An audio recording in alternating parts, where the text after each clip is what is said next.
Runners moving forward, and they're off and racing. Fast Buck steadied as the tapes rose. Early on, See the Sea in white and black, and For Pleasure in the pink colours with the white stripe on the face of the first two to show. Sceau Royal racing in third place in the green jacket on the inside of Sebastopol in the noseband. Fast Buck will be last to rise at the first of the 8 flights. All over okay. See the Sea out in the lead. For Pleasure in second. Sceau Royal quite enthusiastic in third place, just pulling slightly, with Sebastopol in fourth and Fast Buck at the rear, and this is the second.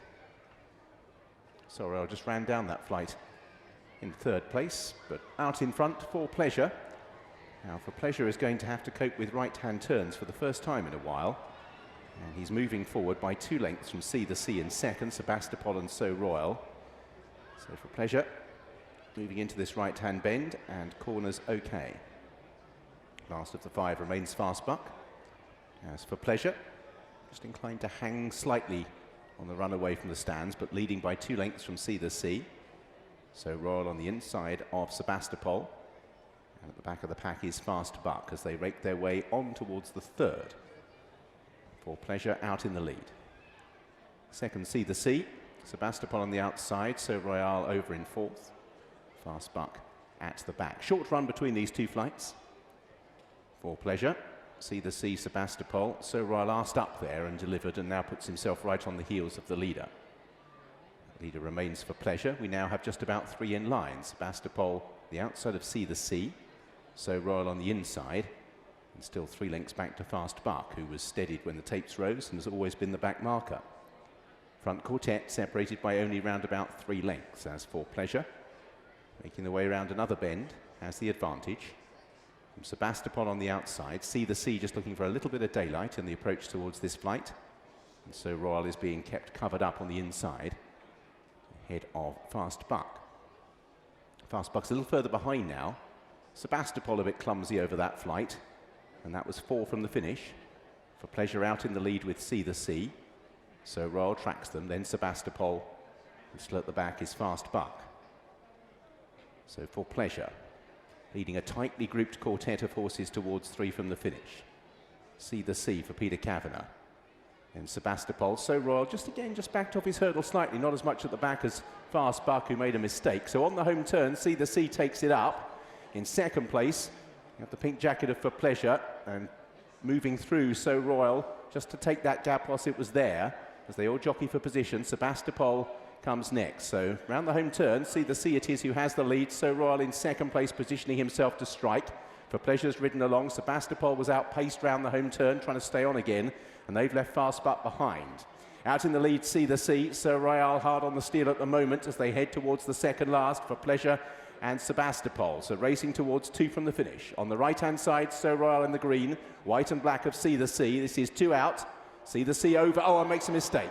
And Sceau Royal has virtually been left with the advantage on the approach down towards the last. Daryl Jacob checks his mirrors right and left and finds that he's got this race in safekeeping, barring any accidents at the last. Sceau Royal comes towards the final flight. He is over well from See the Sea in second. For Pleasure and Sebastopol. The new jump season beginning to catch light with the return of some real old favourites, and Sceau Royal will make it career win number 17 in effortless fashion. Back-to-back victories in this race. Sebastopol rallying, may just get up for second from See the Sea For Pleasure. And behind those, Fast Buck. Sceau Royal back with a win. Daryl Jacob and Sceau Royal make a winning reappearance in the race they won last year. Take me through it. Straightforward enough? Yeah, it was. We went a real nice gallop. We went strong gallop over the first 2. Then we took a slightly pull.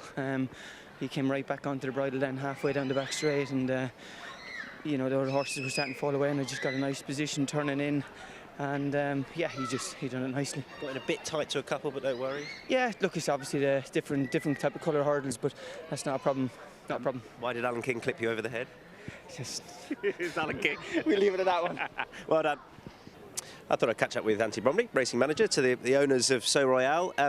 It's just great to see him back year on year, still with such enthusiasm for the game and all that ability as well. Well done. No, he's one of our favourite horses. He's certainly one of Daryl's favourite horses, although he does like having his ears back for everyone.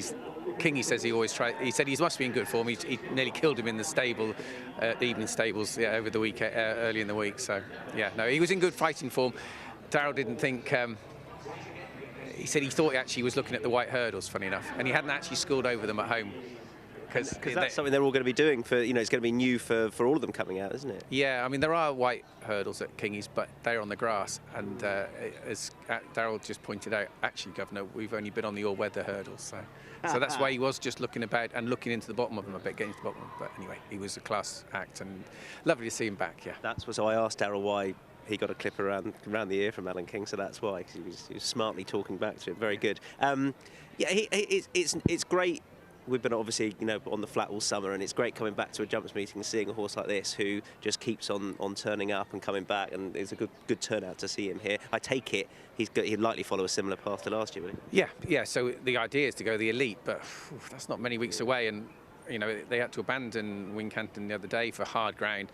I mean, whether or not if he gets close, they might move the meeting somewhere and put the elite somewhere else. That might be a possibility, but that's our plan, is to go to the elite, and he's won it 3 times, I think. So yeah. So last year was the third, wasn't it? Yeah, because he won it early in his career when he was a juvenile, and then he came back after chasing and won a couple of times. So yeah, that would be the plan if the ground was okay. But we'll have to see how the next couple of weeks go. And then it gets a bit harder to win with him, because you have to go Grade 1 races. So we normally end up in the fighting 5th, and then after Christmas normally go chasing sort of Game Spirit and then something in the spring.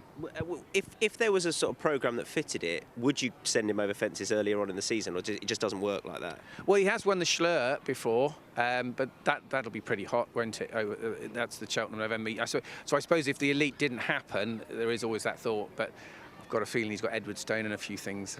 There's a few, other clashes there a little bit, but no, we just sort of tend to, his sort of season pans itself out quite easily, really. He did, he won the Welsh Champion 2 years ago because he was rated 149. We just fancied the handicap mark that time, but he's better in these sort of conditions races, and with a little bit of pace up front. That was good today. When you go out and buy a horse, if you could guarantee that they'd all be shown up at 10 years old, 46 races, knocking on 160 over both codes, that is phenomenal, isn't it? If they were all like that, it'd be great. Yeah, he's been a dream horse for the owners, and he's well loved, and he's touch wood, he's been a very sound horse all his career as well. Thanks for the update. Thanks. Cheers.